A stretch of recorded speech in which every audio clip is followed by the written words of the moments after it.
kita bisa lihat Sobat Kebara ya, menikmati menantikan badai datang.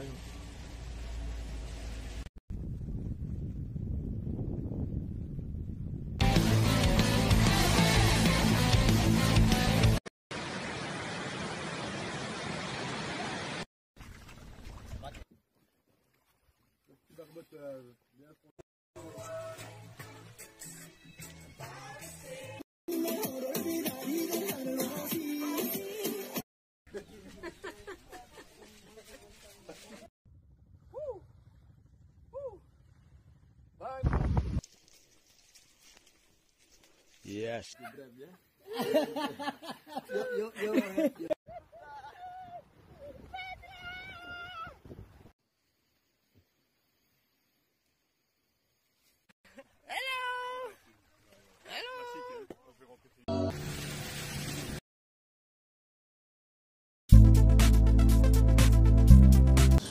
Ya, Assalamualaikum warahmatullahi wabarakatuh. Selamat pagi untuk masyarakat Kota Bogor dan untuk masyarakat Sulawesi Tenggara. Hari ini saya bersama sahabat saya, sama-sama kami di aktivis alam ini. Di masa lalu cuma beliau masih bertahan sampai sekarang. Beliau menjadi salah seorang aktivis yang cukup malam melintang di dunia adventure. Beliau adalah Bung Petra. Selamat pagi Bung Petra. Selamat pagi juga. Sehat ya? Ya, sehat selalu. Alhamdulillah. Jadi memang Bung Petra ini kerjaannya hanya untuk mengawal mendampingi para turis-turis asing ya, untuk berkunjung di Indonesia dan khususnya di Sulawesi Tenggara. Pagi ini kita akan mengkaji atau berdiskusi tentang Sulawesi Tenggara adalah negeri adventure. Kenapa seperti ini? Memang menurut Bung Petra ada spesifikasi dari Sulawesi Tenggara tentang daerah-daerah lain yang bagian dari daerah adventure ya. Itu memang Sulawesi Tenggara jauh lebih menarik mungkin. Mungkin seperti apa, saya persilakan Bung Petra untuk sedikit menjelaskan. Terima kasih ya, saudara Bung Tony. Ya, ini Sulawesi Tenggara ini selalu saya rekomendasikan kepada tamu-tamu asing, banyak tamu asing ya, tapi lokal juga. Dari sekian tamu-tamu yang berkunjung di Indonesia, itu Sulawesi Tenggara menjadi favorit karena komplit semuanya. Dari atas gunung, yang ada di Pulau Kabaena, juga yang ada di Kolaka, kemudian sampai di bawah laut, Pulau Kaduna. Ya, jadi hampir semua orang itu mencari Indonesia, bukan mencari buatan, mencari aslinya. Dan Sultra adalah salah satu daerah yang sangat diminati, walaupun belum terlalu terkenal seperti di Sulawesi lain, seperti Togian, Tanah Toraja, tetapi daerah-daerah lain seperti Togian, Tanah Toraja, kembali tidak komplit lah, tidak komplit seperti yang dimiliki oleh Sultra.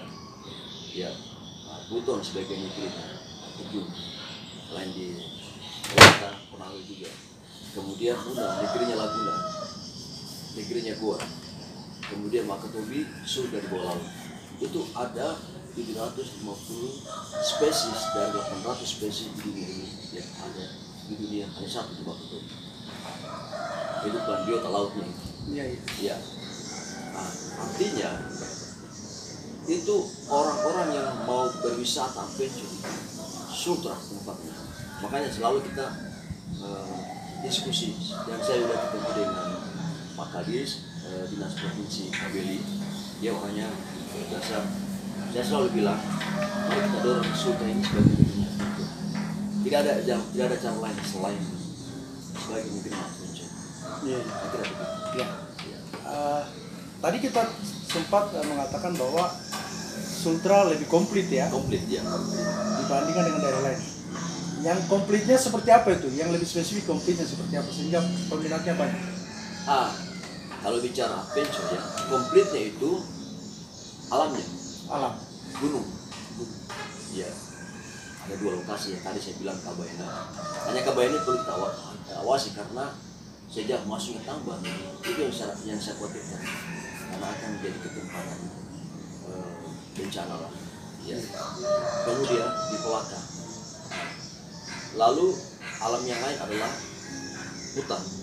Total. Ya, kita di Pulau Buton ini saya tidak tahu totalnya semuanya karena belum semua saya explore. Itu sebanyak 148 air terjun yang ada di Pulau Buton, baik ukuran sedang dan ukuran tinggi yang ada di mana-mana. Oh ya. Nah, dan kita memiliki sungai yang sebenarnya punya potensi sebagai wisata arung jeram atau wisata kanon. Itu ada di Buton Selatan. Itu banyak potensinya, dan semua potensi alam itu bisa kita dorong sebagai negerinya wisata. Ya, jadi orang itu terpukau karena mereka tidak pernah mendapatkan sesuatu yang masih alami. Iya. Jadi kita menawarkan, apalagi kalau kita bicara hewan-hewan yang paling besar itu ada di Buton.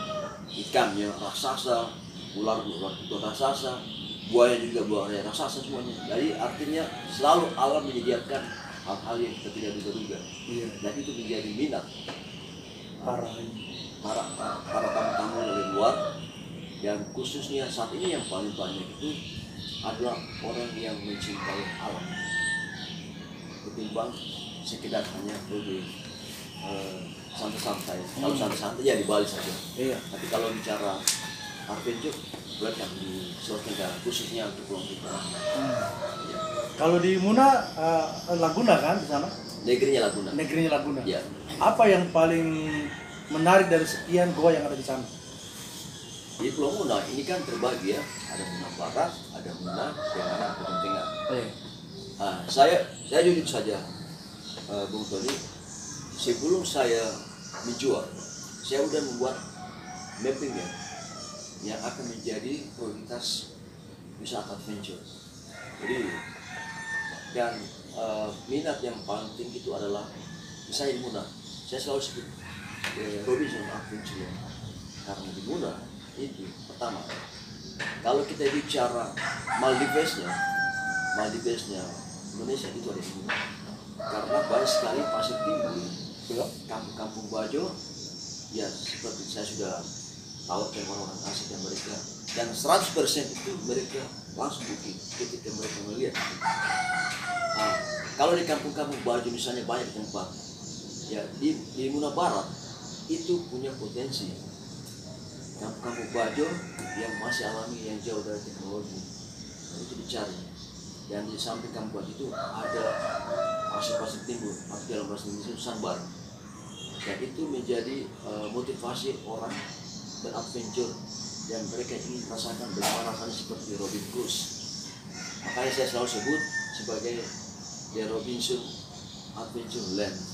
Kalau di Muna ya, itu banyak laguna, banyak danau yang belum diekspos, tetapi ada beberapa daerah, ada beberapa lokasi itu saya lihat itu tidak sesuai dengan program pemerintah, karena dibuat itu kayak semacam pabrik tapi tidak ada perawatannya.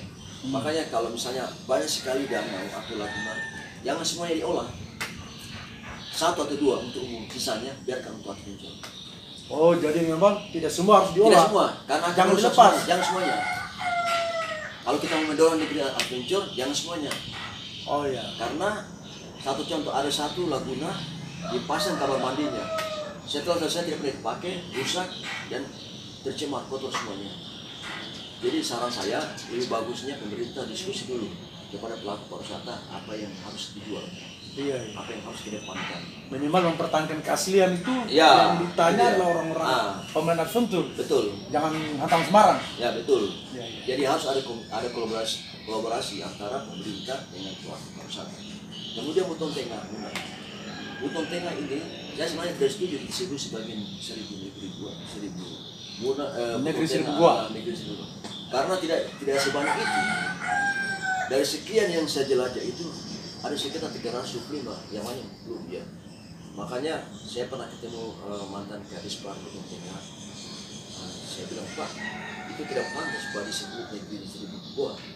Harus ada klaim dari orang yang berkunjung, bukan kita Pak yang klaim itu. Jadi dibuat namanya Paradise on Camp, surga di gua. Itu lebih tepat ketimbang kita bicara 1000, sama aja kita mau kosong kayak begitu. Artinya kita tidak boleh membohongi. Mengklaim tidak boleh lah. Memang banyak gua, tapi janganlah bilang 1000. Harus dibuktikan dulu lah. Kalau dibilang celah-celah kecil itu bukan gua itu. Ya, lubang Iya. itu. Lubang. Iya, iya. Iya. Kemudian di Buton Tengah ini kan Iya. ada beberapa goa yang sudah dikelola pemerintah. Iya. Itu bagaimana itu? Ya dari sisi pandang adventure. Kalau dari pandangan saya itu sebenarnya kepala desa yang seperti di Nusa Timur itu namanya desa Gua Lomehe. Itu saya selalu sebut gua 1000 meter karena untuk mencapai air itu sekitar kurang lebih 1000 meter atau 1 kilometer. Dan saya dengar dari teman-teman pemuda di sana bahwa mereka pemerintah setempat melakukan apa namanya itu renovasi bikin tangga apa segala macam. Itu sangat sayangkan sekali. Tidak usah sebenarnya. Sebenarnya dibuat alami, jangan lagi ada semen-semen. Orang tidak datang. Jadi konsep dibuat itu kalau tidak sesuai dengan minat pasar itu jangan dipaksa. Biarkan alami, bikin saja tangga yang alami, misalnya kayu, air kayu.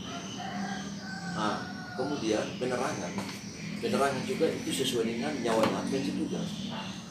Saya belum kunjung tapi saya dengar ini di sana dipasang tangga apa segala macam, saya belum pasti, tapi mereka beberapa teman-teman kecewa karena seharusnya pemerintah setempat membuat itu walaupun dianggarkan harus bicara dulu kepada pelaku pariwisata supaya connect dengan apa yang kita jual.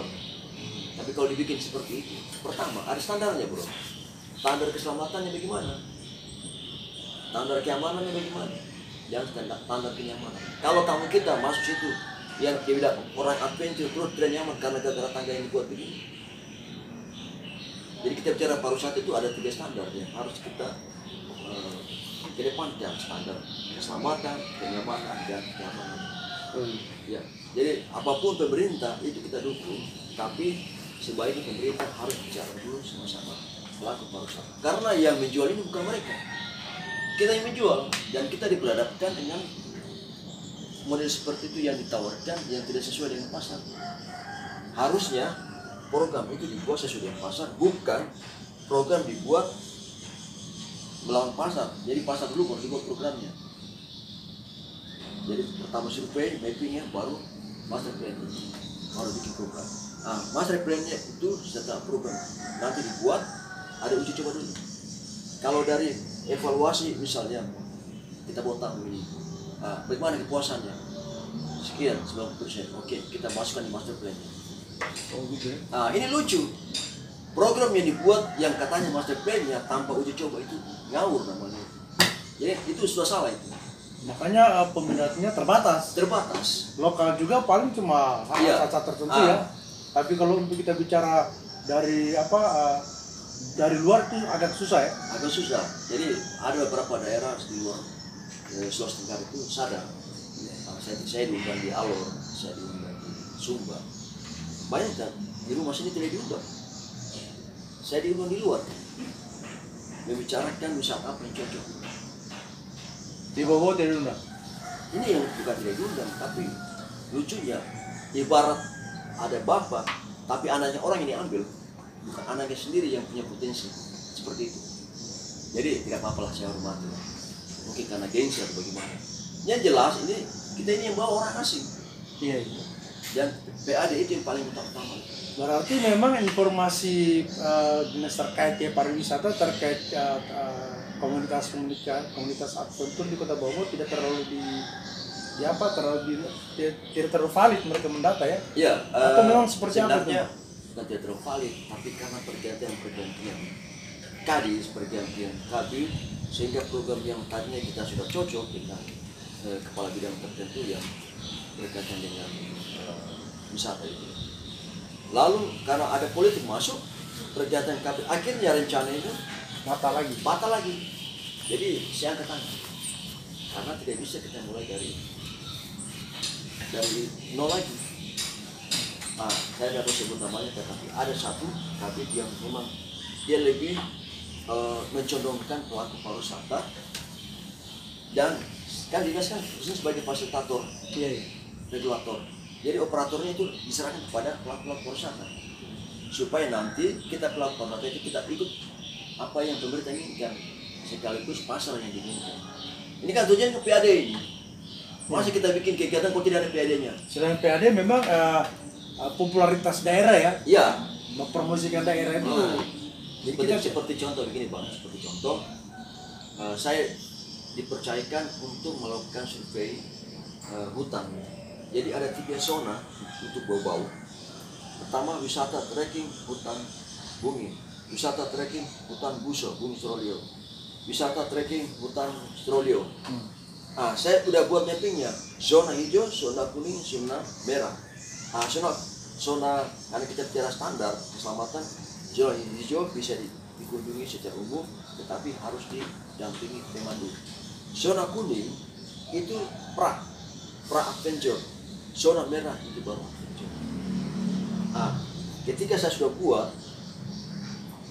pemetaan itu, ketika terjadi pergantian kadis, kemudian pergantian kadis, hilang semuanya. Jadi uang yang saya terima ini sayang dong. Saya harusnya ada follow up kembali. Karena kita ini kan saya selalu bilang begini. Ini wisata Cape Town atau Sultan ini mau dibawa kemana? Iya. Karena kita bicara endingnya bukan beginningnya, bukan awalnya. Bukan program ya. Iya, jadi pasar dulu baru buat programnya. Jangan bikin program sebelum ada pasarnya. Lucu Mas. Bali, lihat Bali. Bali itu dari tahun 70-an. Nanti setelah banyak orang datang baru dibuat regulasi supaya lebih tertib. Ada pasarnya berarti. Sudah ada pasarnya baru buat regulasi, tinggal pemerintah memantapkan tanpa mengganggu pasarnya ini. Kita ini tidak ada, lucu. Bikin program regulasi mana pasarnya? Habis saja anggaran. Bikin habis anggaran. Terus kita menjual sama siapa? Padahal biarpun kita promosi dengan video foto pakai dilempar di mana, di YouTube atau di grup atau di mana, orang cuma video. Tapi ada bukti dia orang pada situ. Karena hampir semua orang asing itu, makanya saya tuh kalau kita bicara promosi itu dari mulut ke mulut. Orang datang Buton, Muna, Wakatobi, cerita. Itu lebih efektif promosi daripada ketimbang kita bikin video besar-besar dengan anggaran besar, tetapi sedikit yang datang. Iya. Benar. Nah, jadi mau saya, marilah pemerintah. Maksudnya saya tidak menetap, saya pemerintah, biar bagaimanapun juga, karena saya mengerti SDM, ini bahasa kenapa. Tetapi kalau kita bicara pariwisata, kasih kepada pelakunya.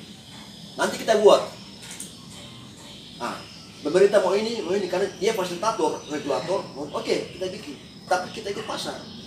Setelah kita survei, mappingnya, baru master plan-nya. Jangan dulu buat dulu. Nanti ada pertemuan pemerintah, kita uji coba dulu. Setelah survei mappingnya, bagus kayak ini, bagus kayak ini. Di mana kekurangannya, di mana kelebihannya, baru kita tampil di master plan-nya. Setelah itu, setelah ada bukti, jalan, pasar jalan, baru dibuatkan programnya sesuai dengan master plan. Tapi Memang ini terbalik. kalau pariwisata memang harus begitu. Memang Ya? harus begitulah, karena harus alami. Pasarnya kita memang manusia yang mencintai naturalisasi alam. Iya, maksudnya pasar kita itu adalah ada minat Orang masuk. Kan tidak mungkin ada transaksi kalau tidak ada jual beli. Itu pasar. Jadi kita bicara pasar ini bukan pasar ini. Kita bicara pasar bahwa orang itu datang mau berwisata. Iya. Itu ada pasarnya. Oke. Kan lucu begini misalnya ini. Kita mau bikin sesuatu yang menarik wisata. Terus siapa yang datang? Lucu. Di Bali tidak seperti itu. Ada orang datang baru dibuat regulasinya. Jadi tidak ada Bali dulu Bali dibuat program bahwa orang datang, tidak ada. Dari dulu Bali sudah memang jadi minat pasar. Orang datang indah sekali.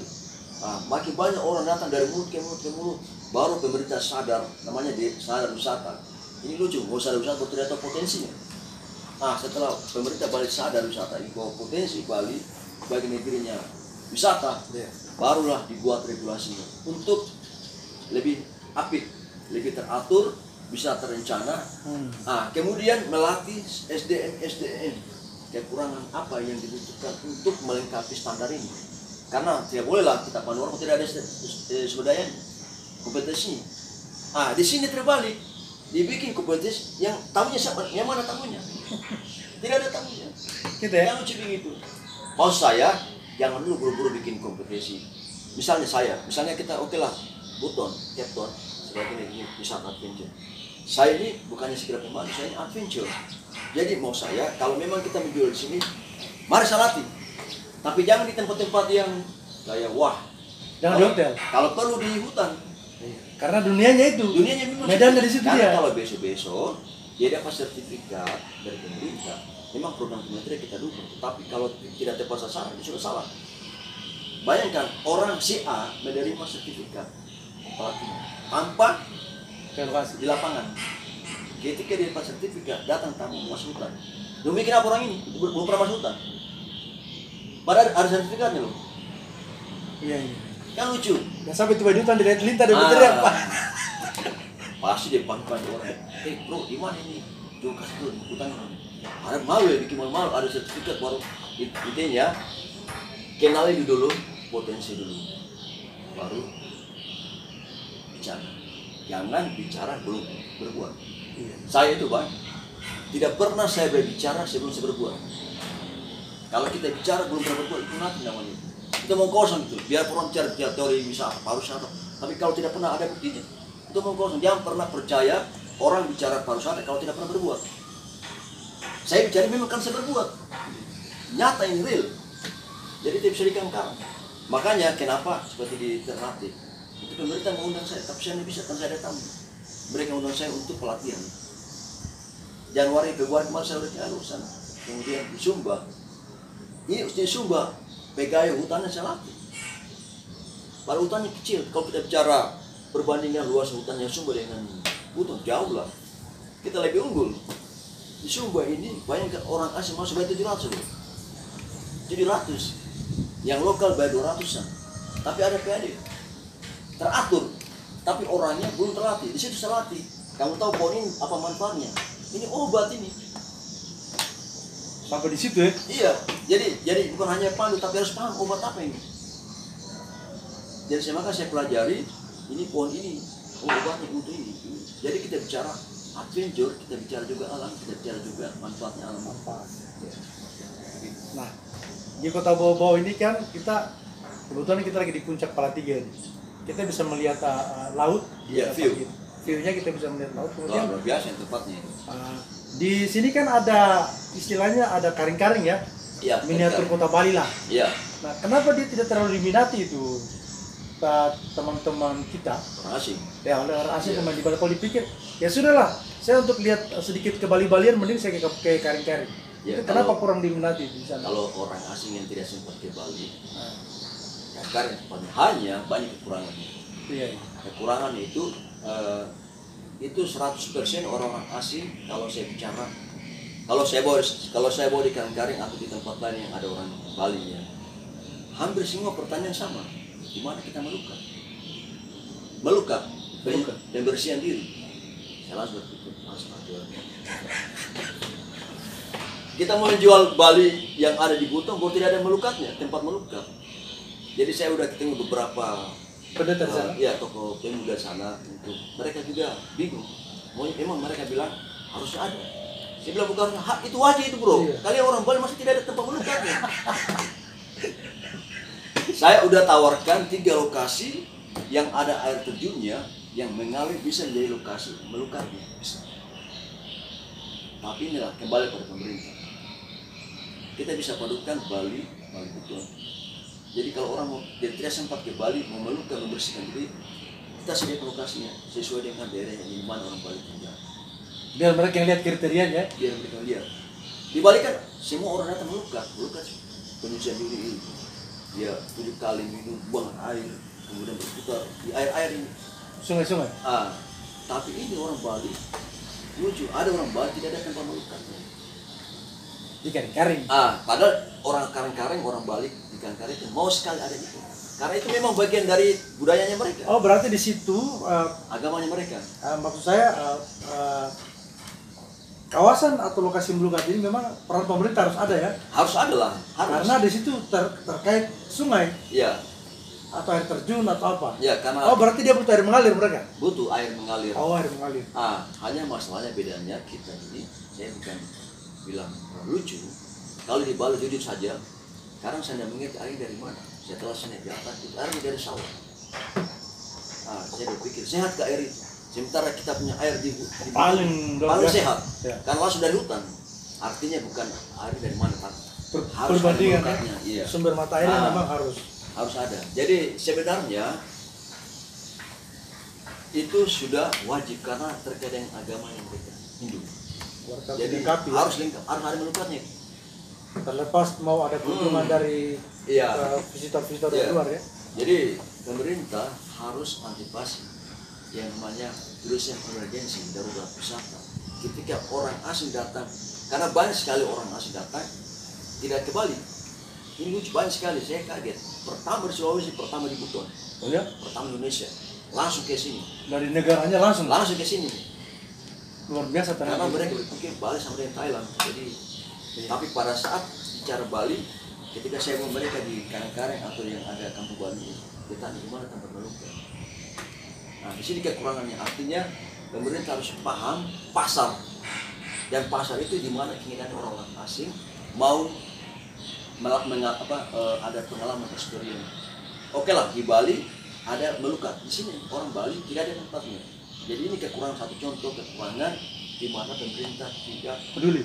ya bukan tidak peduli, tidak. Iya, maksudnya kan kegiatan Bali ini kan dari tahun ke tahun ini. Itulah. Semestinya dinas pariwisata tanya, dia berkunjung di sana kan, ini bagus, kira-kira apa yang perlu saya siapkan, Iya. ya perlu saya bantu. Oke. Kalau diving di kawasan perairan Kota Bobo ini, Ini yang lucu. Bagus pertanyaan. nah diving di perairan Kota Bobo ini kan, Iya. ada selat apa di sana? Ini, Selat Gunung Selatan apa ya? Oh yang di Ya. ada tua, Nah, ya. nah, itu menurut Petra bagaimana? Terkait Kalau kita bicara diving, itu kan Wakatobi ya. Wakatobi itu dia negerinya surga di bawah laut. Hanya Wakatobi dengan nama. Jadi tidak usah lah kalau agung-agungkan surga di bawah. surga di bawah laut. Tapi sedikit yang datang, berapa ekor yang datang, berapa orang yang datang. Jadi Wakatobi cuma menanam nama. Jadi banyak faktor yang membuat Wakatobi itu cuma sekedar menanam nama, tapi sedikit yang datang. Dan saya sudah paham. Nah, kalau bicara bau-bau ini kan selalu ada pertanyaan begini. Petra, kalau kita ke Bobo di mana kita shopping? Kan malu. Iya. Ada kita punya laut, tidak ada sekarangnya. Padahal ada sebenarnya, tapi tidak ada antisipasi di mana kita mau melakukan transparansi sekarang. Seharusnya begini dulu. Seharusnya kalau kita bicara pariwisata, yang kita bikin adalah fondasinya dulu. Membangun rumah itu tidak mulai dari atap, itu mulai dari fondasi. Jadi kalau kita bicara fasilitator, regulator, operator, kasih operator di pemerintah kepada pelaku pariwisata. Misalnya kita lapor sama pemerintah, kita butuh karang diperbaiki, ada lakeba di pantai depan, kita buat. Artinya kita ini mempersiapkan masa depan pariwisata. Masih kita mau ekspor, kok tidak lucu. Ibarat misalnya kita mau bertamu hari raya, baru tuan rumah tidak siap, berantakan semuanya.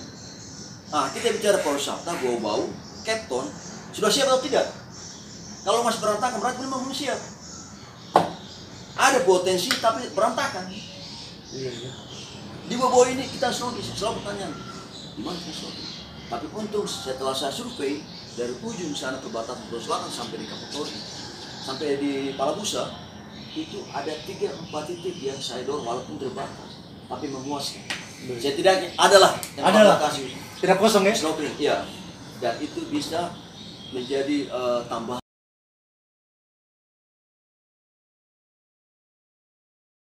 Kemudian Bung Petra kita masuk ke Buton. Ya. Buton ini kan banyak sungai, banyak kali. Cuma saya tidak terlalu tahu mana yang sudah pernah tim-tim adventure masuk ke sana. Di Buton daerah mana saja?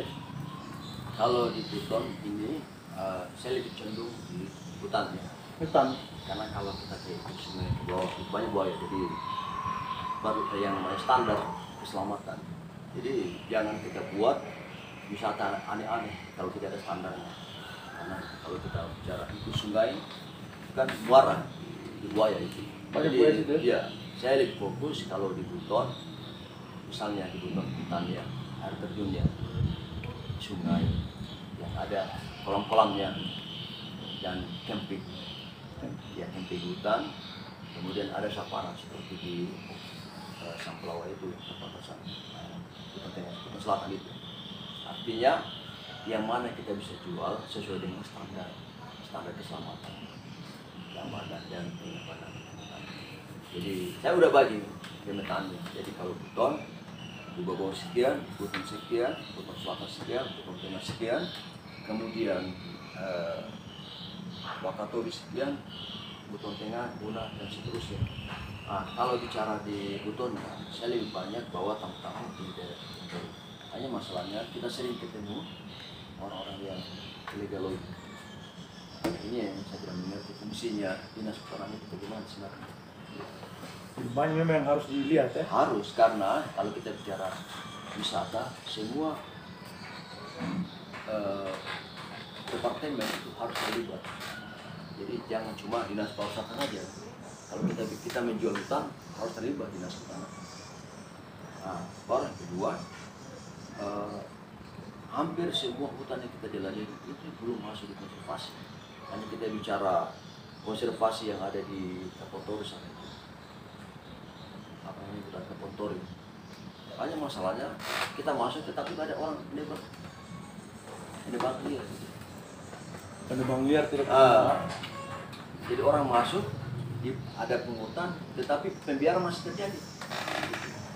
Nah, kalau di bawah seperti yang saya bilang tadi, saya udah bagi 3. Wisata trekking hutan bumi, wisata trekking hutan Buso, Bumi Solio, wisata trekking hutan Solio. Dan itu kita bisa buat pemetaan di mana hewan yang akan kita kembangkan menjadi wisata kunjungan tanpa harus mengganggu. Hanya masalahnya hewan tidak bisa berkembang ketika hutan diganggu. kan tadi ada zona merah, zona kuning, zona hijau. Zona kuning itu ada zona hijau jaraknya trekkingnya 1 jam, 2 jam lebih. Zona kuning jarak trekkingnya 3 jam, 4 jam. Zona merah jarak trekkingnya 5 jam, 6 jam dan sekian. Dan zona merah itu tidak boleh sembarang orang masuk. Karena hewan itu ada, kalau kita bicara masuk hutan zona merah, berarti bicara antara makan dan dimakan. Karena situ terjadi interaksi hewan dimakan dan dimakan. Ya apa? Kanibal itu. Ya apa istilahnya? Istilahnya Omnivora. ekosistem terjadi ada kehidupan liar. Jadi memakan. Dan kalau kita masuk situ, kita harus tahu lokasinya mana yang aman. Jadi kalau orang bilang bisa kita camping di zona merah, nggak bisa, harus di atas pohon. Karena pengalaman kita camping itu hewan tuh asal hantam saja itu tenda yang kita pakai. Saya babi hutan lari tabrak itu tenda karena mungkin ada luar itu atau. Jadi zona di mana kenyamanan itu penting. Jadi kalau zona hijau bisa kita camping pakai tenda. Tapi di mana lokasinya harus ada distance jarak antara kenyamanan hewan dengan kenyamanan hidup. Nah, jadi kita bicara standar keselamatan, jangan cuma manusia terus dong. Hewannya bagaimana? Diganggu terus. Kan yang punya hutan kan hewan, bukan kita punya. Kita ini kan sebagai tamu, tanpa harus mengganggu tuan rumah. Seperti itu. Oke. Nah sekarang terkait transportasi. Ya, Kan pasti ada hubungannya nih. pasti ada. Transportasi laut, kebanyakan selama ini pakai apa? Udara ya? Ya udara, laut, kapal. Kapal, pen. Harga tiketnya. Kalau udara bagaimana? Kalau udara boleh dibilang begini. Sebenarnya pemerintah harus melihat ketika potensi daerah itu sangat diminati orang-orang asing. Dan yang menjadi penyebab itu setelah pandemi ini harga tiket pesawat. Jadi banyak, jujur saja, ini tamu-tamu saya ini bukan hanya orang asing, tapi dari Jawa. Dan hampir 100% membatalkan karena harga tiket mahal. Kalaupun misalnya naik kapal, itu pun kalau mereka mau 3 hari, 3 malam dari Jawa menuju ke Bogor, tapi membuang waktu tidak efektif. Jadi kalau kita bicara efektivitas waktu, apalagi orang asing yang terbatas visanya, itu pemerintah harus paham. Nah, mau saya bisa enggak pemerintah bicara bagaimana caranya tiket pesawat murah. Nah, kita diperhadapkan itu. Atau subsidi ya? Dari Subsidi, bisa juga subsidi, tapi terserah pemerintah bagaimana. Karena potensi, karena begini, jarak penerbangan Makassar Kendari dengan Bogor tidak jauh beda jarak, tetapi lebih murah. Makassar Kendari. Makassar Kendari itu karena tidak ada monopoli. Jadi kalau penerbangan Bogor dengan Makassar itu satu penerbangannya Lion Wings. Dulu ada Trans, ada juga Skyline. Nah, jadi ketika ada masuk pihak penerbangan lain, maka harga turun karena persaingan. Nah, ketika harga mahal kan tidak ada persaingan monopoli. Jadi artinya itu pariwisata itu membutuhkan kejelasan harga tiket itu supaya orang datang. Nah, kalau orang asing yang punya budget, punya dana, ya syukur-syukur udah datang. Tapi kalau tidak, apa buat mereka pergi di Torogean karena liburan, pergi di Banggai. Banggai itu sudah terkenal. Sekarang Banggai terkenal. Pergi di Luwuk, pergi di Tanah Praja. Bisa dijangkau dengan harga tiket. Padahal kalau dipikir Banggai jauh nih. Enggak jauh, mereka cuma pergi di Luwuk baru menyeberang naik kapal. Dekat. Dekat sekali. Sekarang Banggai, bayangkan seharusnya kita lebih maju wisatanya Buton, tapi kita dikalah sama Banggai. Karena di grup Sulawesi, saya baca di grup Sulawesi WA, hampir semua bicara Banggai, Togean, Banggai, kemudian Luwuk, bicara Gorontalo, bicara Unakit, Seladen. Yang di Sulawesi Tenggara ini cuma sedikit bicara, tidak ada Buton Muna. Nanti saya bicara baru mereka tak bertanya. Mereka cuma tahu Wakatobi, tapi Wakatobi cuma menang nama. Persoalan di Wakatobi, banyak orang berpikir di Wakatobi mahal. Karena pengaruh informasi ketika orang buka Google, internet, mencari harga murah di internet di Wakatobi, yang didapat itu WDR. Terakhir. Ya. Apa pesan-pesan kita terhadap pemerintah terkait Sulawesi Tenggara sebagai negeri adventure? Ya. Harapan-harapan kita seperti apa, khususnya kepada pemerintah? Harapan saya ini karena sebagai pelaku pariwisata, pertama, wisata adventure untuk Sutra sudah cocok. Kalau pemerintah Sutra semuanya yang 17 kota kabupaten setuju dengan market yang kita jual ini sebagai negeri adventure, maka langkah-langkah yang harus kita buat adalah sesuai dengan namanya adventure. Jadi yang pertama itu kita perbaiki dulu semua fondasinya, semua yang berantakan, lautnya, hutannya, guanya, tanpa memasukkan yang modern. Kemudian yang kedua, perilaku orang. Percuma potensinya bagus, tapi kalau orangnya tidak bagus, dia di Bali, Jogja, karena keramat tamahan, jadi orang nyaman berwisata. Bisakah pemerintah mengajak masuk masyarakat, Captain, mulai dari kita sendiri, senyum semuanya. Artinya kita ramah pada orang. Orang asing tahu kita ramah. Saran saya, lebih bagusnya banyak hal yang terbaik. Orangnya, kemudian budaya. Dan hampir kita bawa di benteng keraton, itu dia tanya, ini benteng keraton. Selalu saya bilang, ini benteng keraton yang dari abad 16. Semua pertanyaan akan dijawab. Satu yang tidak bisa dilakukan adalah di mana atraksi budaya. Gitu ya. Karena kita bicara tingginya level kesultanan itu perhatian budaya. Dan hampir semua yang dibikin itu dibikin acara festival, padahal bukan momennya. Seharusnya festival itu dibuat. Artinya pemerintah kalau bikin harus ada kalendernya. Kalender nasional ya. Nasionalnya. Kalau Tentang wisata. di separuh provinsi sudah buat kalender tingkat dulu. Sehingga nanti ketika tamu datang bulan ini kita momennya tepat. festivalnya. Iya. Momennya tepat. Karena hampir semua festival dibuat yang nikmati tuan rumah. Bukan tamu yang nikmati. Kan lucu. Kita bikin kegiatan event festival baru yang nikmati tuan rumah. Nah, saran saya momennya, kemudian komunikasi dengan pelaku pariwisata supaya kita bisa koneksikan. Nah, yang lainnya alangkah bagusnya karena pemerintah, cara saya, karena pemerintah sebagai fasilitator, regulator, dia operasional itu, mari terbuka. Saya serahkan pada ahli, nanti kita susun. Setelah itu lebihnya dilakukan sama pemerintah sebagai fasilitator. Apa yang kurang, apa yang lebih. Kemudian hutan, saya tahu misalnya kalau kita dipercayakan untuk melakukan transplantasi karang di bawah Pamas, di bawah, baru kita minta pemerintah buat regulasi supaya jangan ada lagi yang macam-macam. Jadi berdasarkan pasar. Ah, Pasarnya dulu jelas, jelas pasarnya, baru regulasinya. Itu dia. Jadi banyak sebenarnya, tapi jujur saja saya tidak pernah menyalahkan pemerintah. Saya hanya paham, maklum karena faktor sumber daya manusia itu saja. Jadi ada orang yang masih dikasih ternyata dia sesuai dengan bidangnya, asal ngomong dan sesuai dengan pasarnya. Jadi nggak nyambung, tidak nyambung dengan pasar. Bikin program tidak tahu apa yang dijual. Jadi dengarlah masukan pelaku dulu, Para pemain-pemain. pemain lapangan. Ya. Jadi terakhir bisa memberikan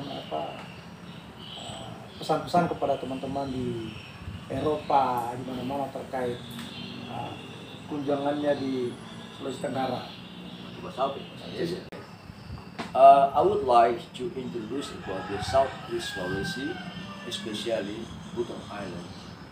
Sultra, Southeast Sulawesi is the adventure land or the Robinson adventure land. So don't worry, if you want to have nature and adventure, just come to Buton Island or Southeast Sulawesi. Terima kasih Bung Petra atas Sama-sama, terima kasih. atas kunjungannya di studio kami untuk memberikan penjelasan tentang Sulawesi Tenggara, negeri adventure. Mudah-mudahan ini menjadi sebuah masukan kepada masyarakat Sulawesi Tenggara, termasuk pemerintahnya dalam mengelola lokasi-lokasi pariwisata yang sudah dikunjungi oleh teman-teman adventure, khususnya di Indonesia dan dari luar negeri. Terima kasih dari saya. Selamat pagi. Assalamualaikum warahmatullahi wabarakatuh. Waalaikumsalam.